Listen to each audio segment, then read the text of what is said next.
This is Oscar Bevis for the Stomping Ground, powered by Wow Hydrate and available on DAZN. Finally got Spider on the Stomping Ground.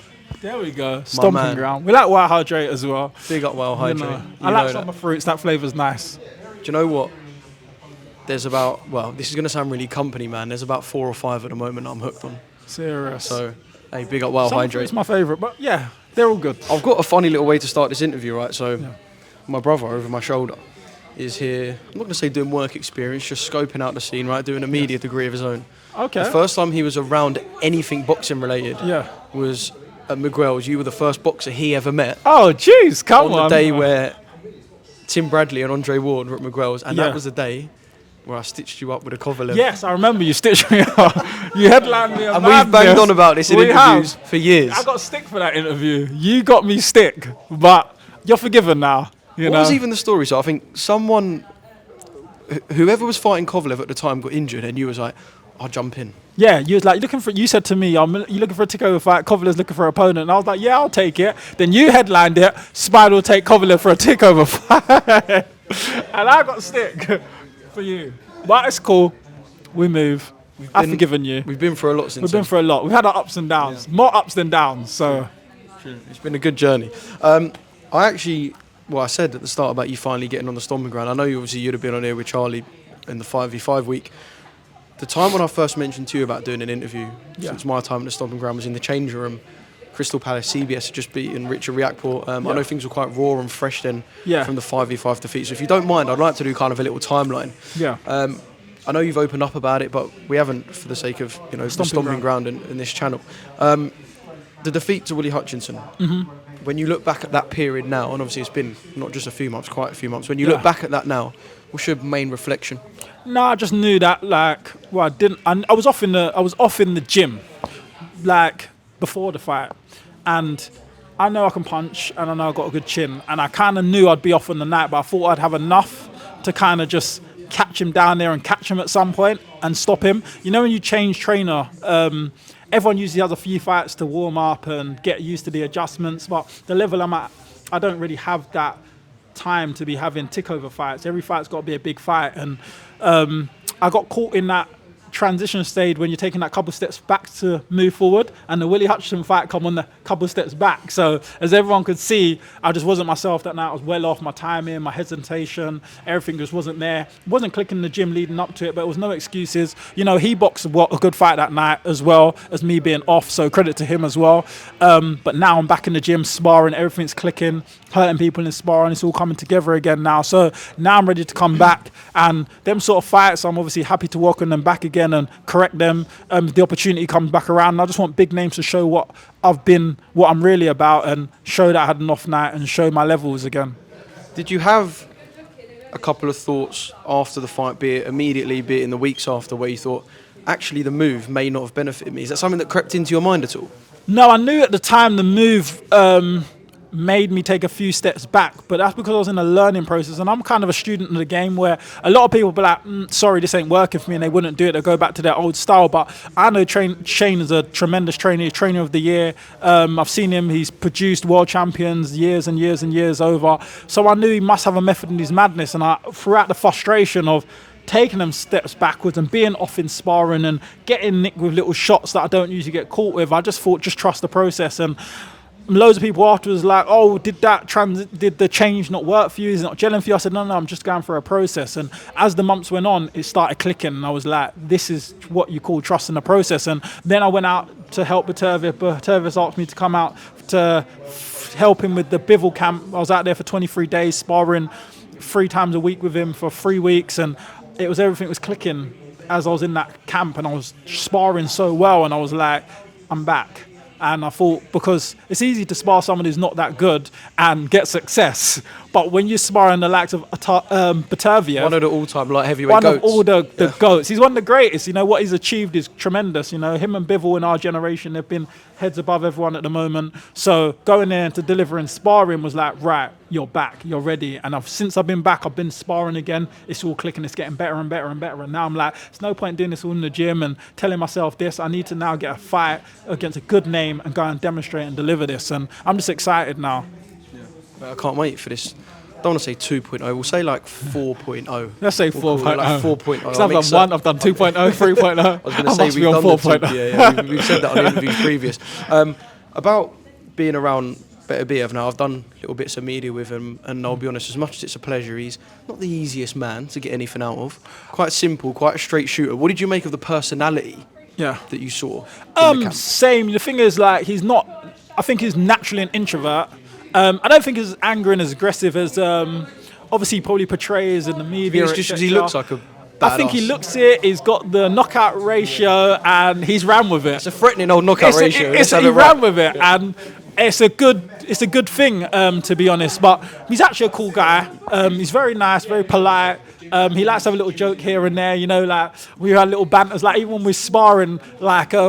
Last 10 seconds we got carried away. We started trading off the last 10 seconds, and the bell went, and I threw a couple more shots afterwards. And he was like, "You hit me after the bell," and then he tapped me twice. He goes, "I must hit you twice back," and we just started laughing. But like, he's got that sort of banter where you're like, he is serious, but he does like to banter. And I've clocked he's got more of a personality than he shows. It's just that I think he's a natural introvert, and he's not into the glitz and glamours and the lifestyle stuff. I think he just enjoys his job. He looks at it like work. He enjoys doing that and going home. Yeah. What did you make of the fight in October? Very good, very close. How good was it to watch, by the way? Oh, it's tremendous. That was like high level. Two of the best at their best. It was just like elite viewing. Yeah, it was high level stuff. I enjoyed it. And Bivol, he was tremendous early on, and then Beterbiev came on strong late on. I think that might be a thing when Bivol was pushed to use his IQ. As I said, when I fought him, I did feel his punch power reduced after round 9 and 10, 11 and 12. I knew he wanted to see it out, and I think Beterbiev picked up on that and just started storming him. And so if he just had that little bit more, it sounds ridiculous me even saying this about someone like Dmitry Bivol, if there was just a little bit more pop from him in the last 10, 11, 12, he might have seen it over the line. I think so. I think a lot of people thought he had done enough. It was a very close fight. I thought in the end they were probably going to call it a draw and rematch. But it's not that he hasn't got enough pop. He's a very sharp shooter. And I just think, obviously, you can't keep that up for 50 minutes. And I think he probably gets to a normal human being after 10, 11 and 12. Obviously, the transition from what you're used to seeing to when now he's transitioning the punch is a bit lighter and not as sharp, you're going to now try and take advantage of that because you're going to see your opportunity. And I think that's what Beterbiev done. I think this fight, he's going to understand that, and he's going to know he's going to have to finish strong. So I think what he's going to do in camp, he's going to obviously up the antics a little bit. Push comes to shove. Who'd you back in the rematch? Oh, I don't know. I'm on the fence now. I'm on the fence because it was literally I was changing my mind throughout the last camp. And in that fight, which is so high level, and I think it's whoever, they both showed spurts of being able to get success. So it's whoever comes with a best game plan and be able to sustain it over 12. Normally, I'd say don't sit on the fence in an interview. Yeah. But do you know what? When it's a fight of that level, you're allowing people to sit on the fence. I've got no dog in a race, so it's not like I'm doing it. You and Artur are boys. Me and Arthur's boy, but me and Bivol get on very well as well. Yeah, we get on very well as well. How many times have you seen each other since the fight? Maybe 2 or 3 times in fight week. I saw him a lot. We cracking joke. I've seen him. We just sit down. We always say we're gonna do it again one day. We laugh about it. He's a very nice guy as well. Family man, good guy. I get on with. He's humble as well. You know, a guy who's produced and done as much as he does. He's humble, always got time. So yeah, I like him as well. They're both nice guys, to be honest. They're proper sportsmen, the pair of them. Yeah. Mate, bring on that rematch on a ridiculous card as well. Yeah. I will ask you, just because you've fought both of them, Willy Hutchinson versus JB, I know it was a couple of months ago now. Yeah. What happened in that fight? Is that what you expected, or did you get a completely different outcome? No, I expected that. I thought Buatsi might even stop him late. But Willy done very well to show grit and heart to get off the canvas and keep pushing on to the final bell. So it was credit to him for seeing it out. But it was kind of how I felt it was going to go, because when I was in there with him, I was just thinking, if I was on song today, there's opportunities where I can see. But even being off, I think sometimes in the later rounds I did hurt him as well. I just didn't have that that connection to just follow up and let my hands go and hit the position shots I needed to, and I was telegraphing shots and going too wide and doing kind of, as I'll say, novice-y stuff in there, which I don't usually do. So I think I did expect the fight to probably go the way it did. Yeah. Just in terms of a fight that people keep talking about and have been talking about for a long time, and look, I like JB, I like Anthony Yard, they're both nice guys. Are you kind of getting a little bit bored of hearing their names mashed together? Because I it don't doesn't even seem like there's been entertain it. any... Like, when you look at fights that people want, right, you always hear this side are now thinking about this. There's a bit of progression. Yeah. I just feel like their two names have been chucked together and we have seen not a single bit of progression in terms of talks or a deal for about 2 or 3 years. To be fair, I'm not too bothered about the fight. It doesn't do anything for the weight category. They're just in the same position as I am. Everyone chasing for the world titles. They fight, it's just another domestic fight. They want to do it, great. If they don't, they don't. JB's obviously pushing on, doing what he's meant to do. Callum Smith and him, that's a tremendous fight. Again, another domestic fight. Obviously, the winner tips on to get a world title. That's a big fight. And to see a fight like that so early on in the card is crazy. That's how you know how big the card is, because that could headline anywhere in the UK, that fight. So, yeah, it just shows how big that card is. Yeah. Well, I was going to come on to JB and Callum Smith. What sort of style do you think we're going to get in that fight? I don't know, because they both can be very spiteful. You can both show toughness, show grit. It's a very interesting clash of styles. Yeah. It's a proper 50-50 fight, ain't it? Yeah. You think it's a 50-50? I think. What do you think? Well, I just feel like because of the level that Callum's operated at and being a former world champion, I know obviously it was at a different weight, and I know, you know, the Beterbiev fight was at the start of the year and Buatsi's had a brilliant year. I feel like maybe looking at the fight, you might edge Callum because of things previous, but I guess the stage of the careers they're at now probably is a 50-50. What Callum's achieved is obviously higher than anyone else in the UK domestic mix.